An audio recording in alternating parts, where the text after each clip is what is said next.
Huzzah. Fantastic. All Thank right, cool. you. Yay. Yes, thank you, Kyle. And thank you, everyone, for being here. Audience, we are really excited to get to chat with Kyle this evening.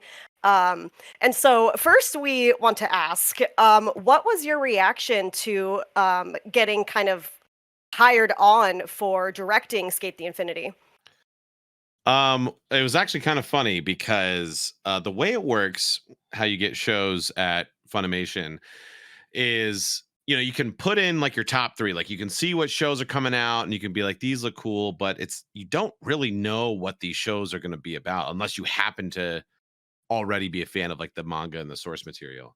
Hmm. And so I don't remember what my like A show that I got, but I want to say, was that The World Ends With You? I don't remember what it was. But then they're like, oh, so for your B show, because you have your A show, your main show, then you have your B show that you have to share hours with an assistant director, because there's only so many hours in a week that you can do two shows or direct shows. And so the producer, Zach Bolton, was like, hey, you're going to be directing this skateboard show. And it wasn't Skate the Infinity. It was some other skateboard show that was coming out the same season. If someone wants to do that research, came out the same season, also about skateboarding, but it looked super dumb. Oh, And no. I was like, whatever. And so at the time I was training Chris Waycamp to be my assistant director. And I was like, hey, whatever my B show is, like, I really want you to take over it. Like, you're going to be directing it. He's like, cool, sounds good. And so, like, at the very last minute, they were like, oh, I'm sorry, we were wrong. It's not that skate show. It's this other show called Skate the Infinity.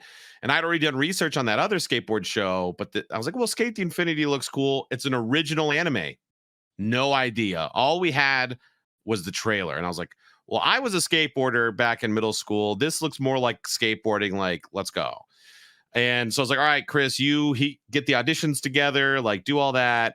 And I'll just kind of like approve stuff and whatever. So honestly, uh, very much like a lot of shows you're assigned when you direct anime.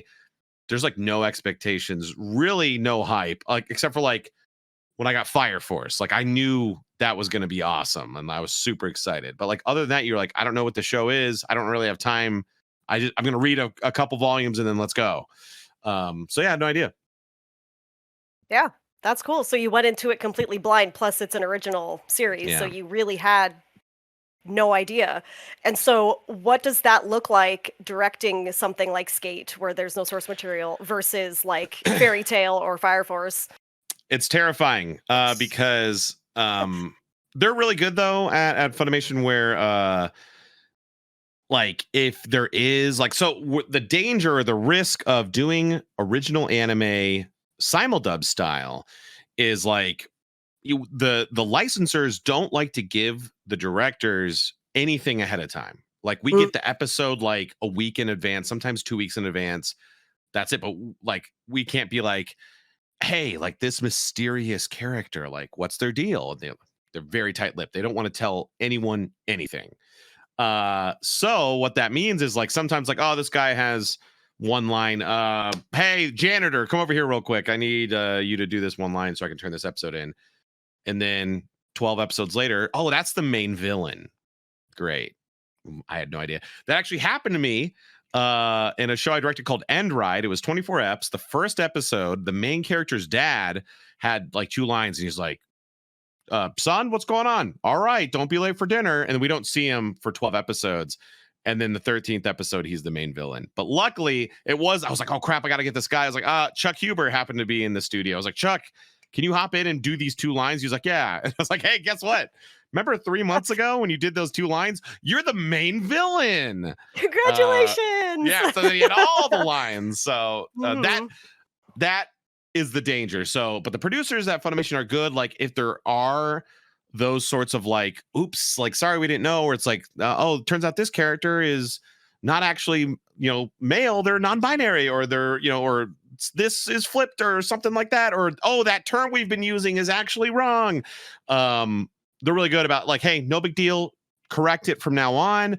We'll go back and redub it and re-upload it. So that's the risk of just simuldubs in general. But it's really not too bad. But that can be from a casting standpoint. It's you want to make sure your cast is right because it always sucks to have to recast someone. So luckily, with Sk8 the Infinity, didn't have to recast anyone because of original anime shenanigans. Mhm. However, I really thought I kind of burned Amberly Connors because I thought that character, I was like, oh, this character, she's gonna be big. And like, cause she like walks in, it's like mysterious, and like she has like a hat and she like walks in and looks. So I was like, oh, she's gonna be big. Amber, I need Amber. And she like did nothing. And it was like, okay, well, okay, whatever. Sorry, Amber. And she's like, it's fine. There was no girls in that show anyway, so it ended None. up being fine. Yeah. Yeah. Yeah. So were there any like challenges other than, not being able to use Amberly Connors? I mean, other than was that during COVID? Did we direct that during was that a COVID show? It came out in 21, so I'm assuming. It was. Yeah, I guess Yeah. right So after the height of it. remote was interesting. But however, what it did kind of provide was a very kind of unique dynamic cast because what COVID did, what the pandemic did was it kind of flung open the doors of, well, we're all remote anyway, so let's maybe have some fun with casting. So that's why before the pandemic, we could use like New York and LA actors in our Dallas based dubs, but it was like, do you really there's no one else here because you have to pay for like extra studio fees, and if they're union, it's a whole mess. Mhm. Um, but that kind of just like leveled the playing field, so we didn't have to really worry about any extra approvals from like upper management and stuff to use out of town actors because everyone was at home, so there's like no studio fees and stuff like that. So I was able to use like Jonah Scott for Joe, who I'd been wanting to work with for a long time. I got to use him. I think that was my excuse me. I think that was my first time working with Howard in a pretty significant way because he had moved to LA like a couple years before that. But yeah, so that was really cool. So I guess the challenge was it was just remote, all Mhm. remote, but that was kind of just the flavor of dubs during that time. Mhm. I can't think of really any extra challenging things other than it being original, so no foresight and Mhm. just the kind of remote stuff.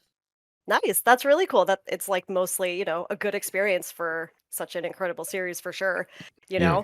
know. And so were there any scenes or any lines that were particularly like out of left field for you guys where like you saw I it mean, or come you on. saw Well, I know, but I want to know what you want to know your thoughts. We know our thoughts, but I know yours.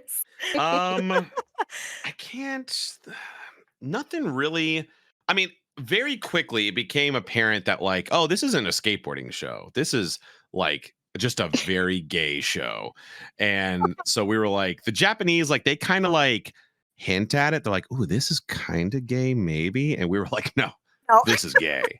And so we are like, let's make it happen. And so we were like, let's see how far we can push it. Um, and so we just yeah, we were like, let's just go for it. Like it was obvious, like there was a specific audience for the show.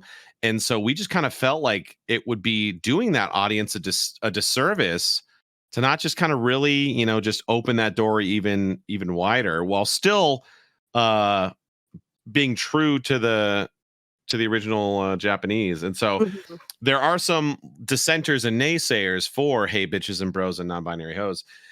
It just depends on your nice. It just depends on your translation style or your adaption style. So some good people I've worked with, I've gotten into some hot water with uh some adaption choices they have, but it just kind of comes down to whether you're a literal adapter or a micro adapter or a macro adapter. I'm a macro adapter. And so that line in Japanese is, hey, all you fools who like skateboarding. It's like, cool, that kind of sucks. And so it's like, how can we make this work? And it's like, well, and so I was like, all right. So when it kind of gets to that point where it's like, oh, I feel like there's something better here that we can do that's still the same thing. And so it's like, all right, let's take a step back, a more macro approach. And on a macro level, that line is saying it's a mildly offensive way to greet a group of people. So as Mhm. long as we do that, it's the same thing. And so David Wald said, I have an idea. And Bless so he did him. that. And okay, so Amazing. the way a metaphor for how I direct is, there are some people who like are really handholdy, like kind of Stanley Kubrick's of the anime world. I'm definitely not that. And the way I direct is I like to let my actors play in a sandbox. And my job is to keep them in the sandbox, but like let them play, give them inspiration, like let's see what they create. And as long as I keep them in the sandbox, like we're good. That was the first time metaphorically that I let someone throw sand outside the sandbox. And then David Wald won 2 awards for that role. So Yep, I remember writing that article of announcing the news that he won for Adam and Sk8. I was like, this is incredible. Oh man, like David Wald as Adam is just like, I don't want to like toot my own horn, but like you're all welcome. Like Yes, thank you, Kyle. we turned You, a Kyle. despicable villain into like one of the most beloved characters. Yeah. Oh, Yep. dude, he was so good. And like that, I think I'm pretty sure it's with Reki, maybe it's with Longa, but when they're skating and they're twirling around, he goes, "Oh my god, It's yes!" with Like Longa, that yeah. was 100% David Wald, man. Like he killed that role so hard. It was so good. And that one line, "Hey bitches and bros and non-binary hoes," I believe, I mean, overall, like that line made that show popular because it made people watch it and they were like, oh, this is because it's a good show, but shows typically like that, original, no real hype behind it, they really fly under the radar. Mhm. So that really was like waving the flag of like, please watch this show. And then everyone watched it and it was great. And so it Yeah. was cool to see that process of like there's those first like few episodes. It was like, cool, yeah, we're having fun. No one's really watching it, and then all of a sudden everyone was watching it. Mhm. Had a huge Yeah. impact. Like Yeah. amazingly huge impact. I think my most liked tweet ever was not like an announcement of like, here's this, or like happy birthday Denki or whatever. It was Mhm. just simply replying to that person who posted that clip that like went super viral and just like giving props, kudos to where they should go, because they were like, oh man, the writing is crazy. And I was like, the writing is great. Leah Clark did a fantastic job writing that show. But I was like, but that was actually a David Wald ad lib, and it was like the most liked tweet I've ever had. I was like, oh my God. That's incredible. That's so Sorry. And by yeah. the way, I don't know if I even have been answering any of your questions. So let me know if I go on tangents. So let me know if No. I tangentialize too much. No, that's okay. This is about you. That's totally fine. You talk about what comes to mind and what's in your heart, and it's perfect. And it's funny because we think about the literal translation that you gave us, and that doesn't feel like a very Adam thing to say at Yeah. all. I'm sure in Japanese, like whatever the translation is, if you speak Japanese, it probably had some sort of like insulting impact. But Yeah. for those of us who would just read the line on screen in a subtitle, we would be like, oh, okay, But like Yeah. David Wald is on a whole nother level. Yeah, it was great. And I will add one thing, because I believe your question was about like specific lines or like what line was challenging or something. And this is like related adjacent, but I Mhm. do have bad news. And I have one regret with Skate the Infinity. Oh. And Oh. it is, so we try, so like I said, the Japanese, they were like really mild about it, and we were very medium plus about it. I was like, but we can't go to hot. We can't fully make everything, we can't make something canon when it's actually Right. not. Right. So there's one line, Fair enough. and so I'm assuming everyone has watched the show, but it was that Mhm. I think is it episode 6? When does Adam hit Cherry in the face? It's at the end of an episode. 8, Mm, 7. It's think- after the beach. Yeah. Beach Yeah. episode 6. 9? It's I think it's is it 9. 9? Okay. I think Chat's 8 or 9. saying 8 or 9, yeah. It's either 8 or 9 because Reki goes to the hospital and then runs out and gets hit by a car, and That's that's 10. episode yeah. That's So I 10. think it's 9. So Okay, it's so end of 9. 9. So at the beginning of 10, Joe runs up to Cherry and he says, "Hey, are you okay?" And so the flaps for that were flap, flap, flap, flap, flap, you know. Uh and so I was like, "Hey, Jonah, instead of hey, are you okay? Say babe, are you okay?" And so he runs up and says, "Babe, are you okay?" And so we ruminated on it, and I was like, "Man, I think that makes it too canon." So we ended up going with, "Hey, are you okay?" And I regret that decision. So somewhere on a computer at Funimation is uh Joe saying, "Babe, are you okay?" to Cherry. Amazing. Oh. So Amazing. you can all imagine it when you rewatch it. And yeah, it could have been gayer. It could have been even gayer. So just think of that when you rewatch it and he says, "Hey," just have your brain auto-correct it to "babe" because that does exist. That does exist somewhere. That's amazing. It's right up there with Reki My Love. Oh Really my long god. that pause that of was a Howard. skateboarding. Yeah. That was a Howard thing because there was it's kind of art through adversity where the writer didn't there was a little hitch in there in the mouth flaps, and so sometimes it's like, we can just go over it, like no one's gonna see it. But in the booth we saw it and we're like, let's just ignore it. And Howard goes, "Hold my beer," and then he did "Wrecky My Love" of skateboarding. And I was like, my god, that's great. It's it's it's fantastic. And now he signs it on prints. He puts Reki My Love with a bunch of little dots, and then like at the Ah, bottom of the print, he writes in tiny letters of So skateboarding. cute. It's that's perfect. amazing. It is That's amazing. amazing. I Yeah. think I have it. Yep. Yep. Oh, yeah. Oh, Yeah. Yeah. When he was in here in that's great. yeah, when we talked to him in here in February, we talked to him about that line too, and he said it was all his, and we're like, Yep. yep. That was a Howard. See, that's what I'm talking about. That's Howard Mhm. special. that's the sandbox metaphor directing style that I Mhm. wish more people would not. I mean, I didn't invent that. Tyler Walker is my mentor. He trained me. So it's a Tyler Walker approach, but cuz you get stuff like that and it's just wonderful. And I wish more people would adopt that style. Yeah, and we thank you for it. Agreed. Mhm. It's no, Emery, it's not a babe outtake. It's the It's one real. truth. It's It's the the real one.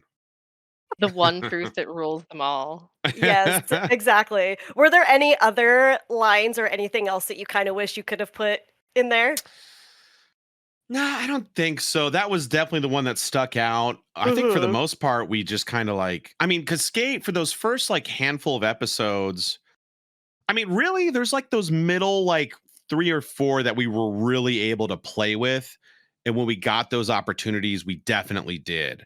But those first few, it's kind of getting to know the characters. Mhm. And then, the last few was real drama heavy. So you don't want to really stray too far and play too much with that kind of stuff. Cause that's where you can kind of cross the line and kind of mess up things a little bit. Mhm. I want to say the earliest instance of us kind of changing things up a little bit was when Longa was talking with his mom, and I might be wrong. This might have just been in the translation, but I want to say me and Howard kind of played it up a little bit where uh when what is it? Longa's talking with his mom about there's someone at school I've been really vibing with or whatever, and she's like, "Oh, Mhm. what's her name?" And I think in the Japanese he replies something with either just says Reki or is just "huh?" But then I think we change it to her or What girl? you mean him? Oh, is it Yeah. what girl? It's Okay. what girl? Yeah, yeah, yeah. What Okay, Yeah, girl? okay. I'm playing the scene in my head. I know Okay, okay. exactly what you're talking Mhm. about. I think that Just Actually, was imagining the blank face. yeah, well, because Howard and yeah. I made a TikTok where we reverse lip sync. So I was cosplaying Longa, and I was like, "Will you make this video with me? But you be Nanako and I'll be Longa." And so I have a TikTok video of, show her she's a lucky girl. What girl? What girl? What Yeah. So girl? that might have kind of Mhm. kick-started our hey, let's give the people what they want with this show. I did remember one additional regret. It's not a specific adaptation of the line, but almost immediately with the skateboard, having a skateboard show, I was like, I am making it my life's mission to get Tony Hawk to voice in this show. And everyone was like, good luck. And I Mhm. reached out to assistants, publishers, like I think even Activision, Yeah. like maybe through Tony Hawk's Pro Skater, there's some pipeline. But because we were on a simuldub schedule, like it ended up not working out. And it was such a bummer too, because by the time, because it was like, okay, I'm going to just get him to agree and then just kind of wait and wait for the perfect moment in line. And that came up in the last episode when Longa's skating and then his dad pops up like Obi-Wan Kenobi Mhm. to Luke Skywalker as a ghost. And he's Mhm. like, you got this, son. And that's it. And I was like, my God, it's one line. It's Longa's dead dad. Like, this has to be Tony Hawk. And of course, Ah, we didn't get him, and so but Chris Wakehamp, so it was me and Chris directed it. So I was like, Chris, hop in there, and so he did. And he sounds great, but Mhm. like months, maybe even like a year and a half later, uh, so we were all remote, so a lot of us kind of jumped on Cameo because people were kind of craving like that kind of convention interaction. So it's like, let's do Cameo. And so I think it was actually on a panel on my Twitch stream when someone was like, "Why don't you just get a Tony Hawk cameo?" And I was just like, "Damn oh, it!" So oh I was like, "I no. could have just got a cameo. Like the quality wouldn't have been that great, but like with like the ghosty reverb, it probably would have been Yeah. fine." And I was just like, Mhm. "Ah!" Season That's fine. 2. Season 2, yeah, Yeah. season 2, maybe but like that was just that would have been so perfect to Mhm. have him be that Oh, one shit on line of me. Longa's Yeah. dad, but it's all Yeah. right.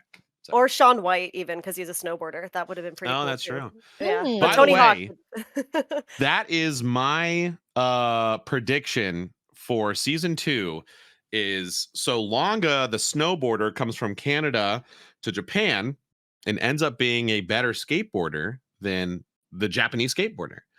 I think season 2 is Longa's got to go back home for some reason to Canada. And Recky's like, I'm going to come with you. And then Recky goes to Canada and starts snowboarding and is a better snowboarder than Longa. That would be I would interesting. love to see that. I would love That that. is my Everyone's been prediction. like holding their hands, just hoping for Canada, like any episode of Reki in Anything. Canada, and just Mhm. the cold interaction, just being like, "It's so cold here. Why are we here?" He would Yeah. suffer so How long is bad. in like a sweater? He's like, it's not so bad. And Yeah. then we have something similar with like the beach episode where Joe and Cherry just happen to like also be in Canada and like Mia and Shadow are there too. So obviously everyone is snowboarding. But it's all Snowboard party in coincidental. Canada. Like Yeah, of course. Yeah. Shadow, he's like Mhm. he losing the love of his life, the flower shop manager. He's just got to get away. What's the opposite of Japan? I don't know. Maybe Canada. He just shows up. Mia is on like a school, like it's a school trip abroad to Canada. He just happens to be there. Joe is opening up a restaurant in In Canada, Canada. Yeah. and then Cherry's on. Hello. It goes on like a calligraphy tour to show his Mhm. calligraphy, and it all happens at the exact same time. Yeah. With only one hotel room between Joe and Cherry. Right. Yeah. Oh, Yeah. it's the hotel There's messed only one up. Oh left. god. Yeah. Oh, Oh, it's just a not. It's king not two bed. queens. Sorry. It's one king. Sorry, the, guys. the one bed trope. Yeah. Yeah. We did it. We just wrote it. That's We the did it. show. That's Yeah, season we did 2. it. You're What's Send welcome. it taking in. so long? Yeah, Done. exactly. Copyright. Write this down. There Write you this go. down, guys. Fantastic. All right. Well, I think that's a really great way to open up our Q&A. Chase will get those going for us. All right. Do it, Chase. Got it. All right. So we have polled all the folks in our server, right? And so we've collected some pretty cool questions for you. Okay. So let's see. Do we have Mochi on the line? Looking. Are you here, Mochi? Let's Mochi, try mochi. Mochi. All right. So I will read that question. They asked, who in Skate do you think would be friends with who in My Hero Academia? Ah, well, Reki and Denki is like the obvious one. They have the same Japanese voice actor. They're super similar. Um, I think that would be the obvious one. Cherry and Aizawa definitely hanging out. Both just kind of like whatever. I think Aizawa would really be very appreciative and brought to tears. We'd see Aizawa shed his first tear at Cherry's beautiful calligraphy. Yes. Maybe Shadow and I feel like we'd go like opposite. Like Shadow and like Ochako would be like the best of friends. That would be cute. Mia would have no Again, like, friends. It'd be Mia and Mineta. Mia. Sorry. Well, I feel like Deku. Really sad for a minute there. I feel like Midori, like he would be friends with Mia. He's like friends with everyone. Yeah, but Mia would he'd be like, dude, stop crying. That's I'm true. out of here. I'm out of here. Probably. That's true. What You're about too much of a Bakugo? crybaby. Meanwhile, no one would Mia like cries Bakugo. in the show. No one would like Bakugo. No one. Oh, maybe Mia and okay, maybe Mia That's and what I'm Bakugo. saying. Yeah. Okay. I could see that. I could see Mia and my Bakugo. And then I think is that it? What Oh, and about of course, Joe? Mei Hatsume would be like, give me Carla. I need her. I need to reverse engineer this sweet ass skateboard. What about Adam? I like that terminology, sweet ass skateboard. Yeah. Oh my god, Oh, who'd be yeah. freaking Adam? Longa and Todoroki. Yeah, Longa and Todoroki. I like that one. I don't know. Adam? Monoma? Man, I don't know. Adam and Monoma, I guess. Sold on that one. Maybe twice. Maybe Adam and twice. They're both just so eccentric. They are. It's like, who's the most eccentric? It They'd either have have a to be the most competition. eccentric or the least eccentric would be Like friends with frenemies, Adam. kind of. Yeah. Who could top the other and being extra. No, Right. gentle criminal. Gentle criminal and Adam. There we go. Yes. There you go. Giving each other tips on how to be extra. That's They're right. totally having a tea party too. They're both 100%. drinking tea, watching everyone else trying to solve the world, and they're like, Yeah. There you go. Yep. And Tadashi's just got his head in his hands and just standing there sad. Okay, cool. All right. So next question comes from Cool Dudes Like Cats. We got a two-parter here. First part is, how long did it take you guys to finish the dub? 12 weeks. I guess. Okay. Technically 13 weeks. Basically, it takes a week to dub an episode. And then the next week after that, while you're dubbing the next episode, there's just a couple reviews and quality checks you do for the previous episode. But typically it takes, or the kind of maximum budget for an episode is 20 hours. Sometimes it takes less. Sometimes it takes a tiny bit more. That's pretty rare. Like One Piece, a lot of times takes more than 20 hours to record an episode. The Disastrous Life of Psyche K was 28 hours. Love that show so much. It's great. But yeah, so if you had all the materials ahead of time, you could theoretically get it done in 6 weeks. But yeah, about 12 weeks. So with the extra, 13 weeks. Wow. Awesome. All right. So the second part of it, obviously we kind of already talked about some of our voice actors, right? But they want to know, why did you pick those voice actors for each character? And did you pick them, or were they kind of chosen by someone else? Actually, Chris Wakehamp ran the auditions. And so because I wanted, that was my B show. And so I wanted him to take as much ownership as possible. We ended up basically I directed most of it, but at the early stages, it was a lot of him, including the auditions. And so basically he just sent me he basically picked the cast, and then I just approved it. And I don't know if I changed any roles. But I mean, it all just sounded great to me. I mean, Matt as Reki is great. yeah, I mean, they all just really killed it. I think maybe Iconic, Shadow. There everyone. was a lot of people who had a lot of good auditions for Shadow because everyone Mm. likes those really kind of crazier roles. Uh, and so I think there's a lot of them. But yeah, Guerrero was just so good. Mm-hmm.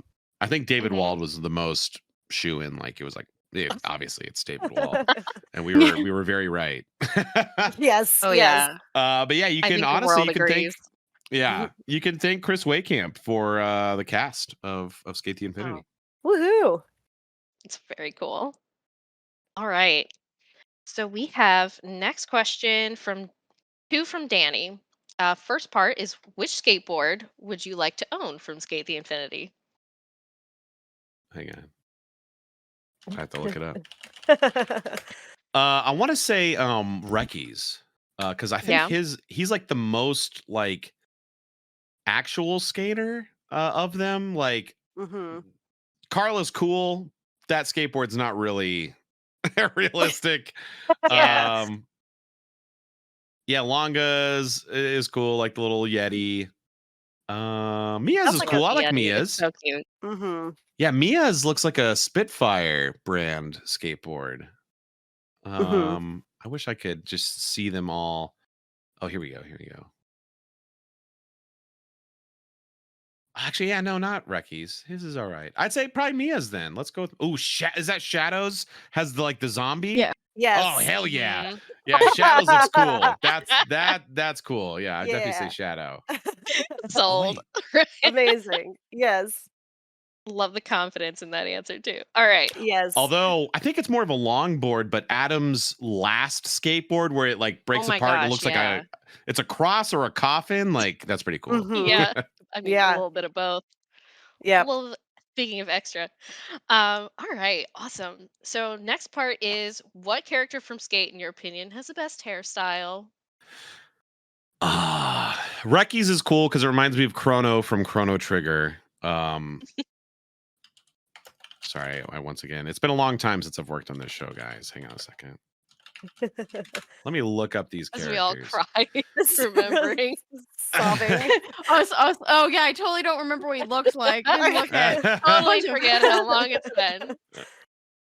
Cherry's is majestic. It's cool. Like, yeah, like Recky's is cool.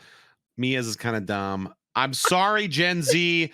I don't hate. Hate's a strong word. The Gen Z middle part, I don't get it. It's so Longa's Gen Z middle part. It's not for me, but it's cool. It's cool. I like Joe's green hair. That's cool. But I mean, like my favorite One Piece character is Sanji. Because I like the suave, like the suit. He's cool. Like he kicks people with his hands in his pockets. So Right. when Adam is in his like senator or whatever politician like Yeah. mask like that, like with his cool striking blue hair, I'm gonna Yeah. say that. I'm gonna say Adam's blue hair. He's got good hair. He does. Yes. All right. I just like he's I like fluffing am. it up in the background sometimes. Yeah. Like, oh, just real quick. Oh Yeah. my god. Makes you wonder where. Shadows. Of his Shadows mohawk. his non-skater hair, not- his like Oh, his yeah. street hair looks so stupid. I can never.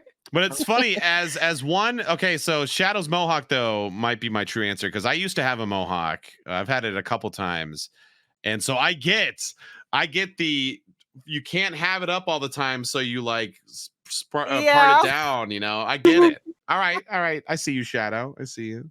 The tie between Shadow and Adam. Yeah, tie between Shadow's mohawk, Right. Yeah. not Specifically that part. his casual hair. Not his florist Mhm. hair. Yeah, so Shadow's skateboard Florist hair hair. and Adam's non-skateboard hair. Mhm. Amazing. There you go. There you Perfect. Your answer. We love it. All right. I think I invited Jacqueline to speak. Perfect. Hey All right, Kyle, you're up. Oh, hi, Jackie. how's it going? Good. How are you? Good. So I kind of have two questions. 'Cause they're like one's semi-related to skate, the other one's kind of not. But I'll do the the semi-skate related one first. Like, how did you become like a director in general? Did you get it through like your English voice acting experience, or was it through something else? No, I'd say it actually was my audio engineering experience. It's kind of like, it's maybe there's an assumption out there that if you're a voice actor, you can be a director. And there is some truth to that, because in every aspect of the dubbing process, there is acting involved, whether you're writing, directing, acting, obviously, like you have to kind of put your head, you have to get in an actor's head and try and figure it out. So that's why there's that assumption. However, actors are very like left brain, and directors have to be they have to straddle left and right, and actors can't really do that in general. So I think like having a like a light acting background and then doing some voice acting, but coming from a more audio engineering, like right brain, like background was like a good marriage, I guess. Um, and yeah, that's kind of I trained under Tyler Walker, and uh I took over Fairy Tale for him, and just kind of Ooh. went on and did that.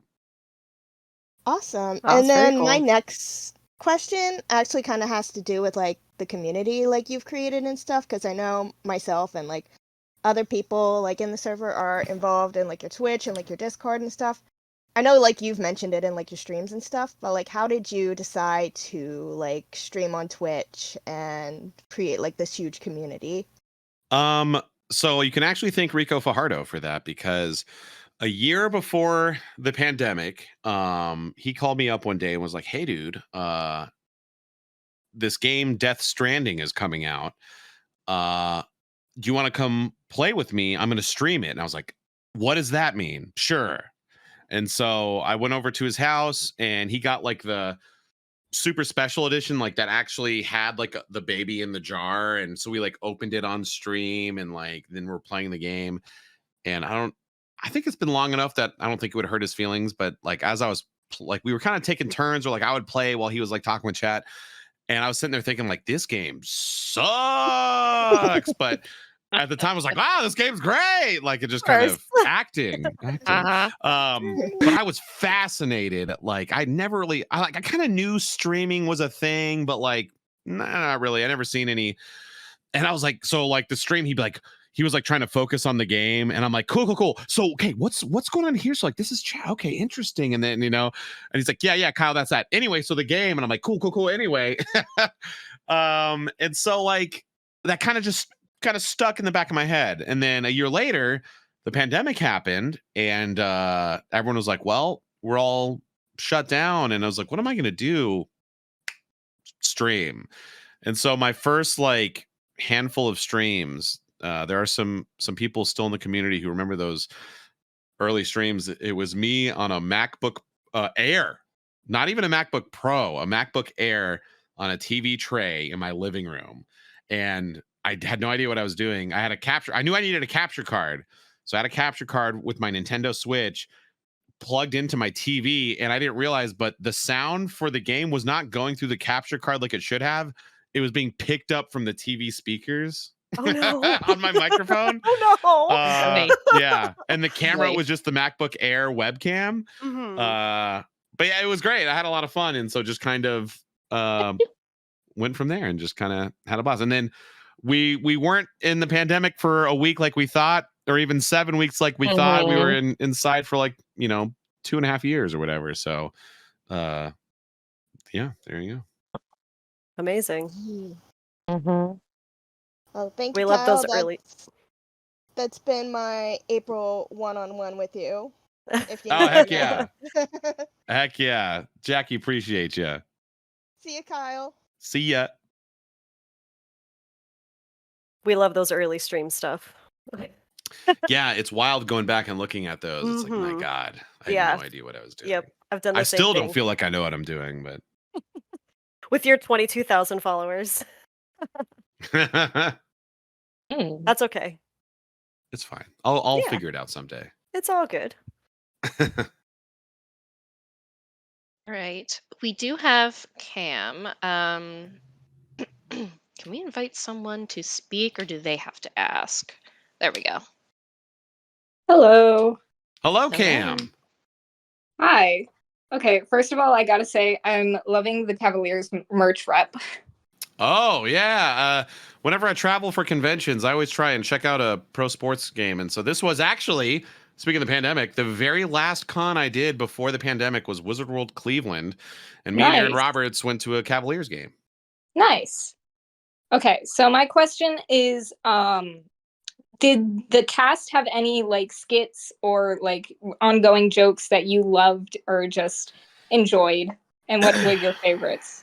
Man, if it's hard to do that kind of stuff because if in case anyone doesn't know, unlike Western prelay animation, which is everyone in the room together and bouncing off each other, it's very reliant on the director for anime. And that's why, like, honestly, it's like actors can do great performance. Like I've been praising David Walden. Everyone in the cast was great, but honestly, like if you're like kind of watching a dub and you're like, it's not really hitting or something feels off, or like, man, this dub's amazing, you can really give maximum and almost exclusive props to the director because they have to like keep the context for everything like in their head. And when an actor goes in, they're just by themselves. So if they're like one of the first people in there, the director has to have the vision to be like, okay, here's how you need to say it, or an idea of how you need to say it, because this is how the person before you is going to say their line. And then here's how the person after you is going to react to your line. And so you have to like have the vision to piece it all together.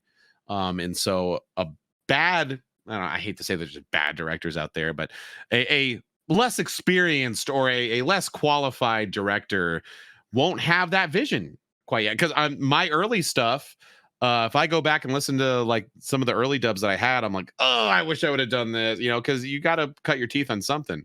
But yeah, so like, you're welcome is what I'm saying for Skate the Infinity. But yeah, no, it's really Cheers important. to that. And so, like I said, I go on tangent, so I haven't even answered your question yet. But all that to say, it's hard to get those like kind of inside jokes and like whatever because everyone goes in one at a time. Like people don't see each other, and then especially because we were all remote, you know, it was hard to like kind of do that stuff. So that kind of stuff will sometimes happen after the fact, like when we see each other sometimes for the first time at like a convention, or like I mentioned doing a Skate the Infinity panel on my stream. Like for those who saw that, the word pickle might mean something to you. Yes, I remember that. So yeah, that kind of stuff doesn't happen. The kind of closest I've gotten to stuff like that was like the Chris Waycamp's red shoes on Fire Force. Every time he would come in, we created the inside joke of, "Damn, Waycamp, back at it again with the red shoes." Other than that, yeah, no. So I'm sorry to disappoint, but like no real that I can think of off the top of my head. Maybe the cast would remember something, but sadly, no. See, this is why we have to get you all together. That's right. Yeah, man. I haven't Manifesting. seen Jonah in a long time. I saw him once briefly at a con in Orlando like 2 years ago, but It is my master plan. that would be sweet. Yeah, that'd be cool to get all the skate people together. That'd be awesome. We'll have to talk about it. We'll see if we can plan something. Hell yeah. Well, thank you anyway. Oops. Yeah. All right, sweet. Oops. So Keep next bumping my up, computer. Hi. Hello, Hello. darling. Okay, so my question isn't skate, but fairy tale related. Oh, okay.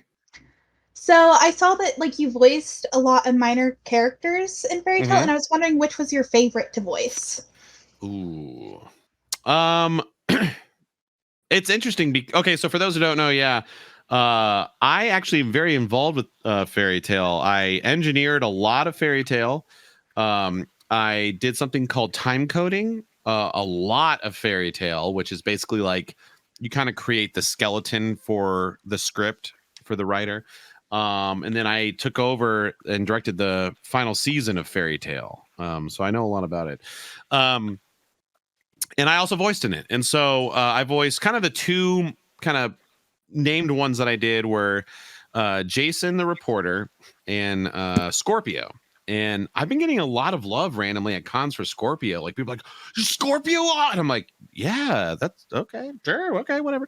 And it was a role I took over from Andy Chandler was originally Scorpio, but he couldn't commit because when the final season came around, by then they turned it into a simuldub, and he couldn't commit to the weekly deadline. And I was like, well, who would you want to voice match you? And he was like, you, because like whenever we would record, like he'd be like, yeah, rock and roll, and I would just do that voice with him. He's like, you should just do it. And I was like, all right. But Jason will always mean a lot to me because Jason was my first named role that I got. Until then, all I got was like, you know, Marine B or whatever, which is still like admirable work. But like getting that, you know, it's instead of being like, oh, I voice Bits and Wallets, like I'm the voice of Jason.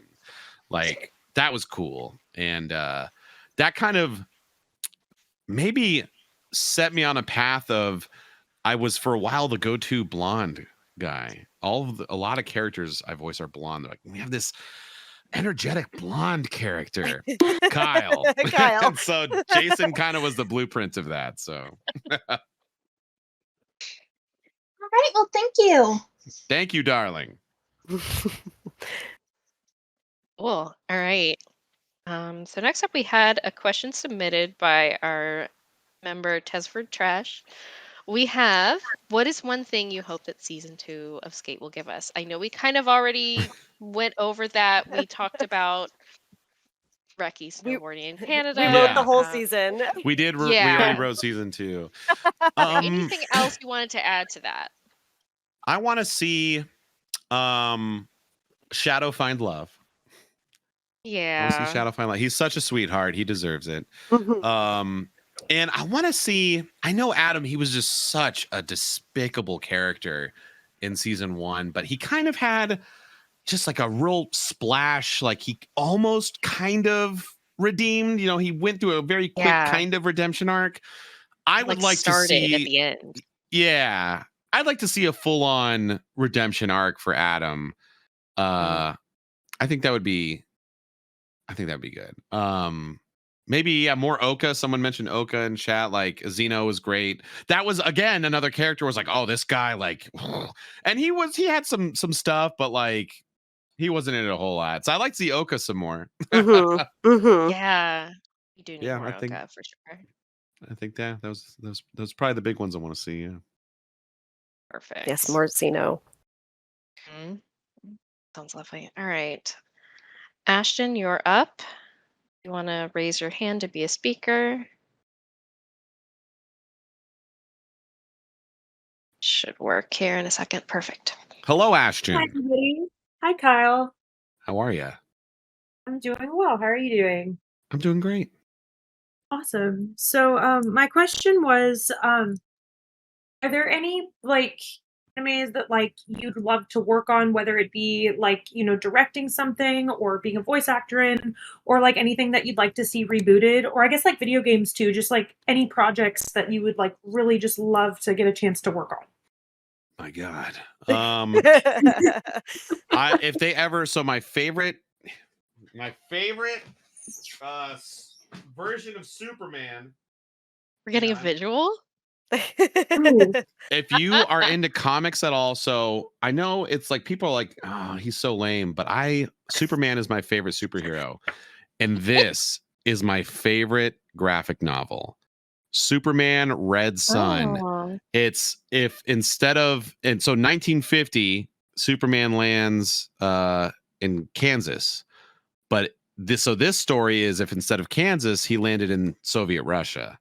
And it is just fascinating watching because he still kind of has the same values and principles, but it is applied to Soviet Russia. And so he kind of changes Soviet Russia a little bit. It's kind of weird because Joseph Stalin ends up, because of that, kind of is a good guy in it. But Interesting. it's really good. So if you like Superman or just cool twists on good heroes and good stories, Superman Red Sun is great. So I'd love to do that. I think there's already an animated movie, but if they were decided to reboot it, I'd love to do that.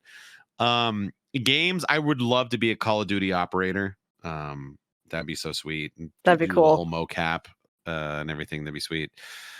And then anime, I'm not super plugged in to like anime. Just is so fast. There's like literally 40 shows that come out every 3 months, Mm-hmm. and it's just like Mhm. it's just so crazy. If they for some reason, if I'm kind of split on what I'm about to say, but if they ever decided to reboot Cowboy Bebop, Oh, if I could be Spike Spiegel, like I'd be like, my God, yes, but it'd be so weird for it to not be Steve Bloom. Like Right. he's like okay, this is a a fair iconic in statement. that role. Mhm. But like if Yeah. for some reason he's like, you know what, I'm gonna pass the torch, I would grab that torch with gusto, and I would be Grab it Spike and Spiegel. run. Yeah. Mhm. That's fun. all right. Well, thank you. Thank you, Ashton. Good question. All right, cool. So we're about 5 questions left at this point. Next one being from our server member Poppy Flower. Man. This We're is my getting- favorite. This is my favorite X-Men stories. Dark Phoenix. Jean Grey is my favorite. I Ooh. love Dark Phoenix. Sorry. Anyway, I sorry. love go the No, you're good. visuals. I love the addition of that. ahead. Yes. Very nice. What's your most recent project? I can't say, but I'm very excited. Very excited. I'm in Not a like- game that's coming out. The character I'm voicing is a named role. I don't think he's like he's not a playable character, but you interact with him a lot. I have no idea when I'm going to be able to announce it, but I'm very excited for that. It's exciting. Yeah, so Yeah. that is what I'm most excited for. Other than that, it's kind of a weird thing going on with anime right now, where I'm very thankful that I'm like in One Piece and My Hero, because there's a lot. It seems like a lot of shows coming out are sequels, like remakes or like reimagining. So it's like, what's coming out, and then it's like, oh well, I'm not in Bleach. I'm not in this. I'm not in the, so Yeah. that's a lot of like kind of the big shows that are coming out. So it's like if you're not already in those shows, it's like, well, all right, maybe next season. Mm-hmm. Mm-hmm. Yeah, I will say, I did get to do something cool for Jeremy Inman in a show called The Witch and the Beast. Hang on a second. Yes, The Witch and the Beast. I was in a few episodes. My scene partner was Caitlin Barr, and she was a not a necromancer. I don't remember. Maybe she was a necromancer, but I was like her assistant, and it was cool because it was one of the more like serious, dramatic roles I've ever done. He still had Mhm. some sass to him. Like I feel like I have to do, if I'm gonna do a role, it's kind of got to be some have some sass to it. But go check Mhm. that out. It was like in episodes 4 and 5, in a major way, just in those 2 episodes. That was cool. The Witch and the Beast. Okay. Very cool. Alrighty. The next one up, we have a question from Nina. What was the process to make decisions for the Japanese to English script adaptation? Like, basically, how did you make those decisions during the adaptation? For Sk8? Yeah, I was just like, what's something really gay we can do here? what's popping? What's popping? This is No, BL like, as possible. yeah, no, Yeah. so yeah, but yeah, honestly, yeah. Luckily, the dubbing process, there's a lot of hands on it, so there's a lot of eyes on it. So that decision was kind of made for us on an at least base level, or set us up for success by Leah Clark. Wrote I think all, if not most, of the scripts. So whatever her process was, I don't know if she I don't know, you'd have to ask her what kind of her process was. But then from there, even if it's like the most immaculate script ever, once you get it in the booth, sometimes things can change. The way an actor delivers lines can maybe kind of change the pacing. So maybe you got to edit some stuff here and there. There's always changes that are made to script. But then, yeah, from there, once we kind of really realized the show we had, it just kind of became, how can we most efficiently tell this story, or most efficiently do these characters justice, and have a little fun with it. So Yeah. And we thank you. Right. Yeah. All right. So here's our next one. Hello. Hello. Phantom Thief, what are you stealing from us today? Knowledge. Thank you. No. Oh, I like that answer. Okay, so since we submit questions beforehand, this might not be totally relevant experience, but it should give you something to talk about. You talked before a little bit about working on a simulcast timeline, especially with like an original story versus a manga adaptation. Is there anything that you could tell us about your approach to voice directing with something on like an accelerated simulcast schedule versus dubbing for a complete series or a movie release or something like that? Oh man, like it's the cool part about a simuldub is like you work on an episode, you complete the episode, and then like a week later you get to watch the reaction to it. Like that is super cool. But like, I mentioned there's kind of those risks and like you're not sure, especially with an original anime, like even if there is source material, sometimes the source material isn't finished or you just don't have time. Like, oh, by the way, you're starting this Monday, and you're just like, oh, okay. And so sometimes you don't have time to consume all of the source material. And a lot of times in anime, it'll be, like I said, this character early on turns out 19 books later is actually this. So that, pros and cons of simuldubs, the cons of what we now call home video dubs. The con is, of course, that, you're going to wait 6 months to a year and a half to get that dub. But we have all the materials ahead of time. We know exactly what character, we know all the character arcs, story arcs. We know everything ahead of time. And so it's really nice because then you can like cast the entire show very specifically and all of that ahead of time. So pros and cons to both. Ooh. I think I answered your question. Yeah, you totally did.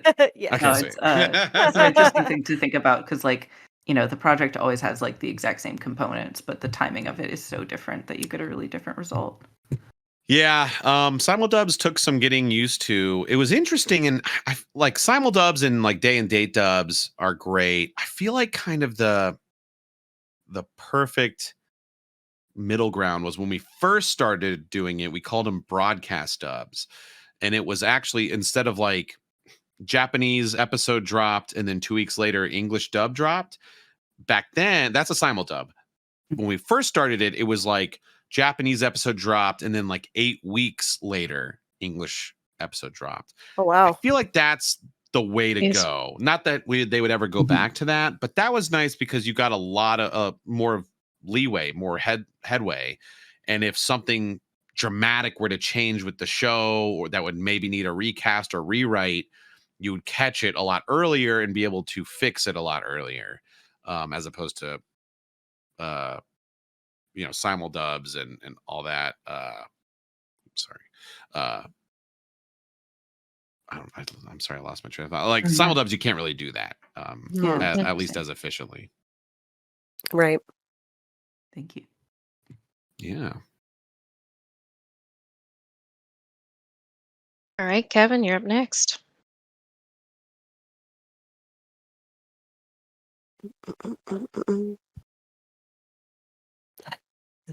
Did you want to raise your hand? There we go. It's gonna. Hey, Kevin. I was Hey, like, how's it going?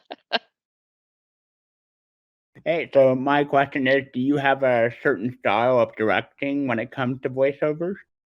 Yeah, we talked about it a little bit. I'll quickly recap that if you missed it. But basically, I really believe in the collaborative, cooperative process of dubbing. There are some directors who really like. I talked about the importance of the director. And it's very true, and I think because of that, some people have adapted the style of like I've done so much research and all these moving parts I have in my brain. I know all this stuff going on, so it needs to be like this. And I'm not saying they're wrong, but that's not a super fun way to go about it, in my opinion. So my metaphorical style is I like to put my actors in a sandbox because I want them to play and explore and experiment, and then I am just keeping them in the sandbox. Because sometimes they'll go a little outside the sandbox, and 99% of the time that's not good. The 1% being David Wald as Adam.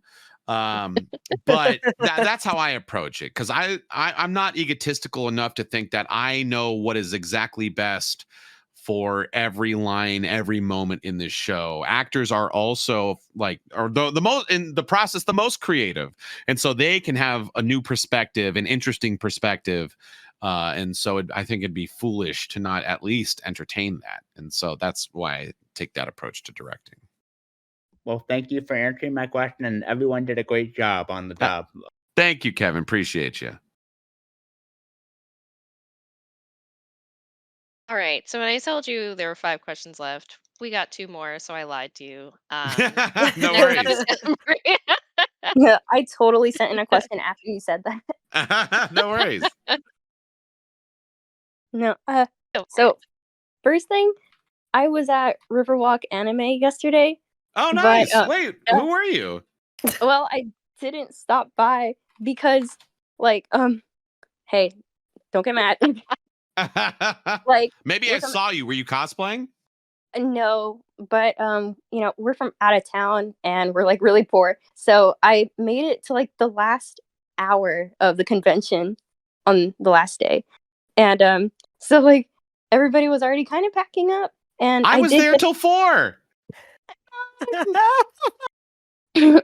I It's all right. Wait, where do you live? Where do you live? like 2 hours away from San Antonio where the convention was. Like close to Houston? No, it's more south. I'm Close not to gonna say Houston? like no. Yeah, don't dox yourself. I'm sorry. But yeah, I'll be at a show in Houston at the I think in September. If you want to come by and check that out. Come say hi. Anyway, what's your question? Sorry, I totally- hijacked it. So no, that's totally fine. I mean I did get to talk to Damon, so there was that. How He dare signed an you. art. I know, but like, Did you say an arm? He signed your arm? my art, like I drew a picture of Jerry. Oh, Oh. right on. Very cool. Yeah. And also, I don't know, it just felt awkward because everybody looked like they were ready to go home. And yeah, Oh. so my question, yeah, I was wondering, like, what is it like working with a character like Reki, whose mood was so different from the first few episodes compared to the second half of this season? Like, how did that affect the way that you directed Matt voicing him? Man, so I know I feel like Longa is the most beloved character in the show, and for good reason, but I think Reki is the best character because for 2 reasons. I think Reki has the best character arc in the show because for that reason, like it gets and I think that's why a lot of people like the show is because he has a very real reaction. Like some people may have been like, oh, why is he doing? It's like, I mean, your whole life is dedicated to skateboarding. And then this Canadian dude comes in, never skated in his life, and he's better. And like people are loving what he's doing. Like you're gonna get, even if he's your bro, you might feel those jealous feelings and feel down. Like he felt some really real feelings. Mm-hmm. And so I think that's why people were so fascinated with the show in general, but like that arc. But quick side note, I thought it was weird that people thought Longa was better. Like I'll never forget that one thing where like they're going down the street and like Reki like kick flips onto like he 50-50 grinds and like pop shove it's off and like does all this cool stuff and everyone's like, oh, and then Longa just like goes down and up and everyone's like, ah, and it's just like what Reki did was way cooler. Anyway, but yeah, no, it's really fun. I typically prefer to direct comedies, but if only because it makes those dramatic moments all the sweeter. And like, I don't know, you just kind of part of being a director is really making sure your actors are in a comfortable space and you're just trying to create the correct atmosphere for the moment. So like we're joking around and having fun when it's comedy time, but like I would text him ahead of time, like, hey bro, like we're, it's going to be kind of a darker session. He was like, all right, get him in the right headspace. And like, we take it really seriously. And you just kind of just making sure you're setting the right tone, atmosphere for your actor to be able to flourish. And then just kind of, like I keep saying, like just making sure he's kind of staying in the right zone. So that's how I approach it. I didn't know you guys did that. That's like really looking out for them. I like that. Oh, I mean, it was interesting. Voice actors went on strike for SAG like 7 or 8 years ago. And the things that they were asking for, us in Dallas, we were all like, what? You guys, huh? Like, you don't do that? Like some of the stuff they're talking about, like having to like scream a lot for like some stuff.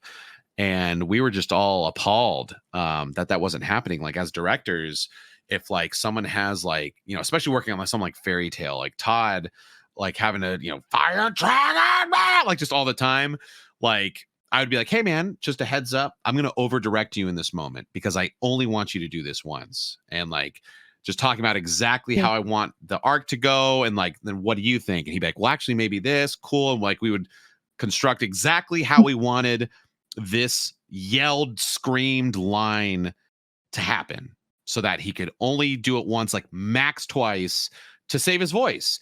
And so that was something when they went on strike, they were like, we are having to scream things like 10 times. And it's like, my God, why would you hurt your actor's instruments like that? Like that's insane.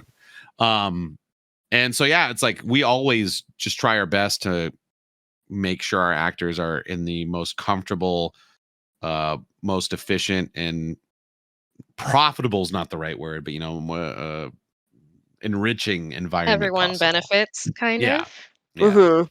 Symbiotic. I don't know. For sure. And even stuff like, we'd be like, hey, by the way, like, I don't know if you have another session after this or if you've got some commercial stuff to do, but there is some screaming. Do you want to do that? Like, save that all. We'll skip those cues for now and then do that all at the end. And they're like, yeah, that would be great. It's like, cool. Stuff like that is just such an easy thing to do. And it blows my mind that just people wouldn't just do that. It's really considerate of you taking in all that. Like, and especially since like Sk8 was one of those where you didn't know what was going to happen next. So it's like, all right, you and the voice actor, it's you and me. Let's get through this together. Yeah. Heck yeah. All right, thank you. Thank you, Emery. I'll see you at Anime Verse Fest in Pasadena, Texas. Oh my God. I'll do the, what is Pressure's on, Emery. I know I can handle it. I know there's a word for it where like you apologize really, really deeply and sincerely in Japan. And yeah, I'm gonna do that. No. I always feel so bad when someone's like, oh, I was too nervous to come up. Like, if you, don't force, getting through social anxiety, but just, I feel like I'm a very approachable human being. So just even if you just want to come say hi, like come say hi. Yeah, it's totally not your fault. Yeah, like I'm not normally nervous, but like sometimes the convention space will like overwhelm me and then I'll be cool in like a couple minutes. But I mean, yeah, it's just kind of what happened. I am 6'3" in my human form, so a lot of people are intimidated. And I stand up. I like at cons, I don't sit down. No, I was so glad that Damon was sitting down because he's like tall. He's very tall. Yeah, he's 6'4". He's 6'4". Oh my God. When I was thankful that when I interviewed Damon that he was sitting, even then he was really tall. So like when I interviewed, if you guys have seen my interview with Kyle, we're both standing, and even with my Reki wig, he's a foot taller than me. So towering. It's very tall. Yeah, I'm 5 foot and nothing. Same. We love it. Do you say you're 5 foot nothing? I'm 5 foot nothing. That's cool. Amazing. It is cool. Oh, and no, I wasn't in cosplay. I was just wearing a Sk8 shirt and like Reki's hat in a beanie form. I saw you. Oh, cute. I had a bright blue jacket. I saw you. Oh my God. Thanks for your question, Emery. Thanks for answering. Okay. Yeah. Bye. All right. No, I totally get that. I have to pull Jovi. Okay. I'm like, come on. Yeah, I'm so shy. I'm always like, oh. Yes. All right. Now we actually do have 2 questions left. All right. So this is a question for me.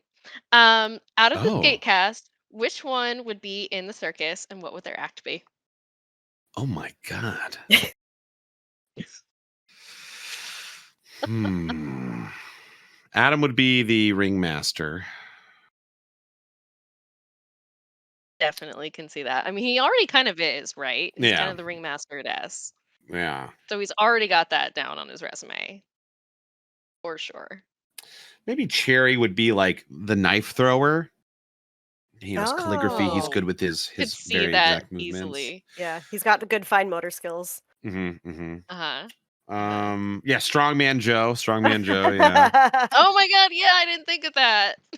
Maybe Shadow would be the like shot out of a cannonball. Oh yeah, no, a clown. Yeah, he'd be the Oh, clown. literally, because like the beach episode No, that's Oh, right. when he Yeah, goes there you flying go. out of the water, flying that through the too. air.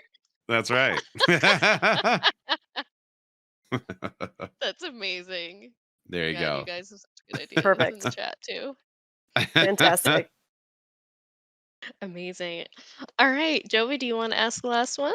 Yes. Okay. So I've actually tried asking the other voice actors this because I have a book that I like collect everyone, which whenever I do meet you, I keep like I have like all the voice actors because I'm like, I've never been like this, but this is the one show that was like, it changed me a lot. I've been Uh-huh. like a Sonic fan for most of my life. And then I made a whole group and a whole community for Skate. So I was like, I'm going to go collect all the signatures that I can get.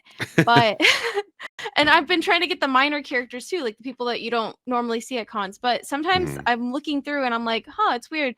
They have like Longa's mom credited online, but like Recky's mom's not credited. And so I'm wondering, like, is that like a privacy thing, or is it just like if they're not at the end of the, I don't know.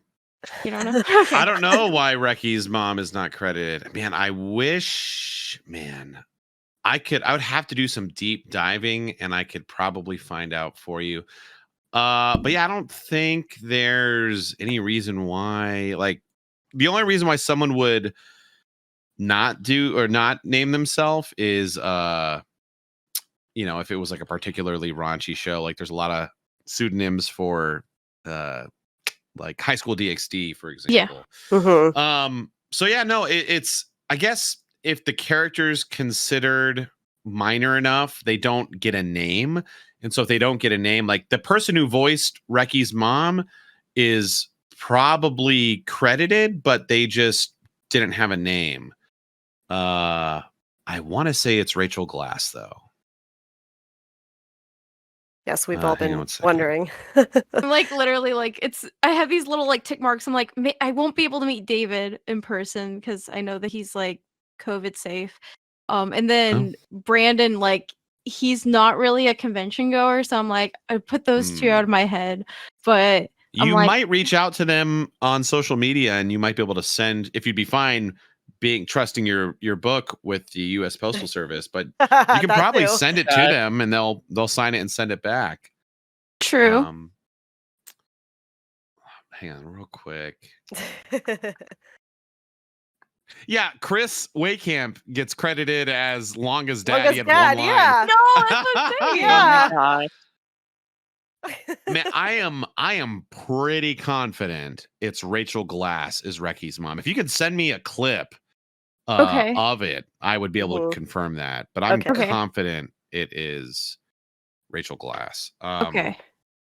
Yeah. Oh, I guess because at some point they name, like if a character gets named at all, then it's like, hey, Steve, watch out. It's like they might just be like, what? But so and so is Steve because they had a name. So, but Okay, that makes sense. passerby 12 isn't gonna get a name.